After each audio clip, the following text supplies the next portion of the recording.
Delta மாவட்டத்தோட சாகுபடியே இயற்கை சார்ந்த ஒரு சாகுபடியாகவே எப்போதுமே இருந்திருக்கு.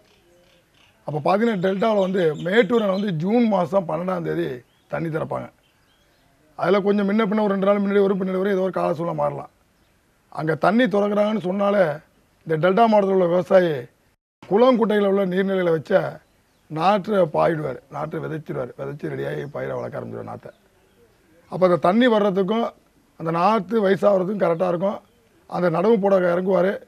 சரியான நேரத்தில் சரியான மழை குறுவைக்கு மழை பெய்யும். அந்த மழை நீரை கொண்டு அவர் சாகுபடி ஆரம்பித்து நட்டுருவார். திருப்பி அதை தொடர்ந்து கொஞ்சம் கொஞ்சம் காவிரிலேருந்து தண்ணி வந்தாலும் கூட மழையை வச்சு இந்த குறுவை சாகுபடியாக கொஞ்சமாக கொண்டுட்டு போயிடுவாங்க.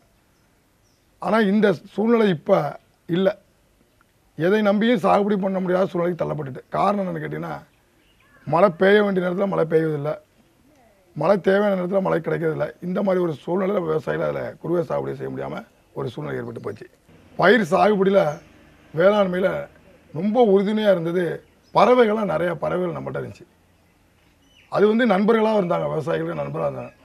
அன்னைக்கு இந்த பறவைகள்லாம் வந்து அந்த வயலுக்கு நமக்கு தீமை செய்யக்கூடிய பூச்சிகளை பிடித்து உணவாக உண்ணுன்ற பறவைகள் நிறையா. தட்டான், மைனா, சிட்டுக்குருவி, இப்படி நார்த்தங்குருவி, இப்படி ஏகப்பட்ட குருவி வகைகள் பறவைகள்லாம் நம்மகிட்ட இருந்துச்சு. இப்போ அதெல்லாம் எங்கே போணுச்சு என்னென்னு தெரில, அதெல்லாம் நம்மகிட்ட இல்லை. அதுக்கு அடிப்படை காரணமும் அந்த பருவநிலை மாற்றமாக இருக்கலாம்.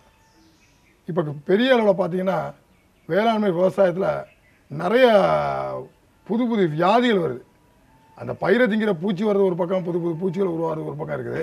அதை விட வியாதிகள் நிறையா வருது. இந்த மாதிரி சூழ்நிலை ஒட்டுமொத்தமாக டெல்டா மாவட்டத்தில், குறிப்பாக நாகப்பட்டினம் மாவட்டத்தில் கடுமையாக வந்து ஒரு மஞ்சள் நோயின்னு சொல்லி ஒரு புதிய ஒரு நோய் வந்துச்சு.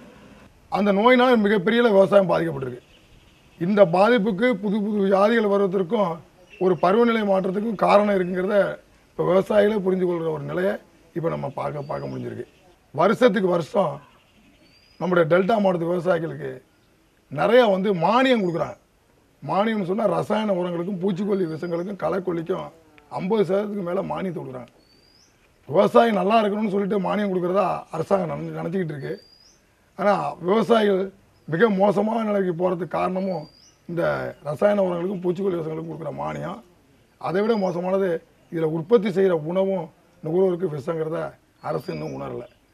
அதனால் இந்த மாதிரி வரம்பு மீறி அதிகமாக டெல்டா மாவட்டத்தில் பயன்படுத்தின விளைவாகவே நிறைய பாதிப்புகளை இன்றைக்கி விவசாயத்தில் ஏற்படுத்திக்கிட்டு இருக்கு.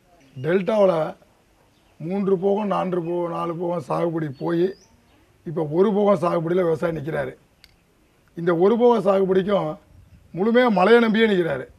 உழுதுட்டு விதைச்சிட்டு வந்துடுறாரு. சரி, எப்படி மழை பெஞ்சு முளைச்சிட்டா திருப்பி தொடர்ந்து இந்த மழை இல்லாதனால இந்த ஒட்டுரக நெல் ரகம்லாம் அந்த முளைச்சி வந்து மறுபடியும் தண்ணி இல்லைன்னா அப்படியே கருகி எல்லாம் போயிடுது. ஆனால் அந்த பாரம்பரிய நெல் ரகங்கள் கொஞ்ச நாளைக்கு தாக்கு பிடிக்கிற அளவில் அந்த பயிர்கள் வளருது.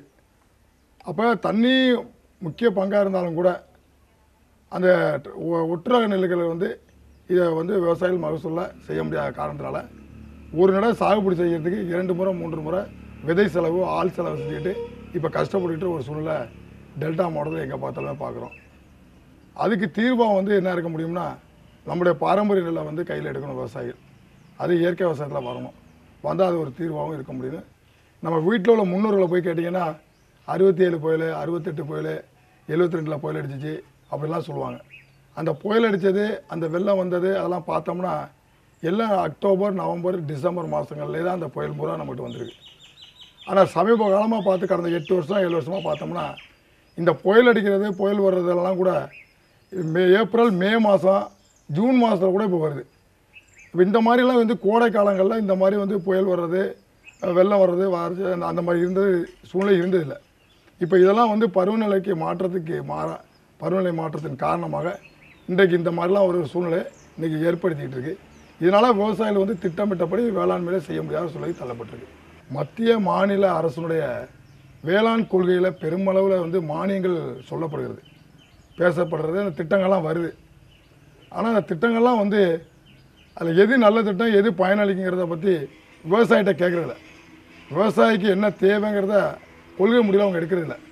பெரும்பாலும் வந்து இன்றைக்கி மத்திய அரசும் மாநிலம் சரி, கொள்கையெல்லாம் அவங்க வச்சுருக்க கொள்கையெல்லாம், வேளாண் கொள்கையெல்லாம் விவசாயியோட அடிப்படையை விவசாயியோட சார்ந்த திட்டங்களாக இல்லை. ஒரு குறிப்பிட்ட ஒரு சில காரணங்களுக்காக வைக்கப்பட்டிருக்கின்றது. அதில் மாற்றம் வேணும். குறிப்பாக நாங்கள் வந்து இன்றைக்கி என்ன பார்க்குறோம்னா வேளாண்மையை பொறுத்தளவுக்கு விதை என்பது விவசாயிகள்கிட்ட இருக்கணும்.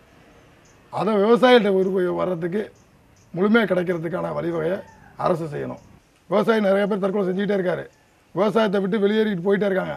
விவசாயத்தில் வேலையில் டெல்டா மாவட்டத்தில் வேலை பார்த்த இளைஞர்கள் 90% பேர் விவசாயத்தை விட்டு வெளி மாவட்டத்துக்கு போயிட்டாங்க.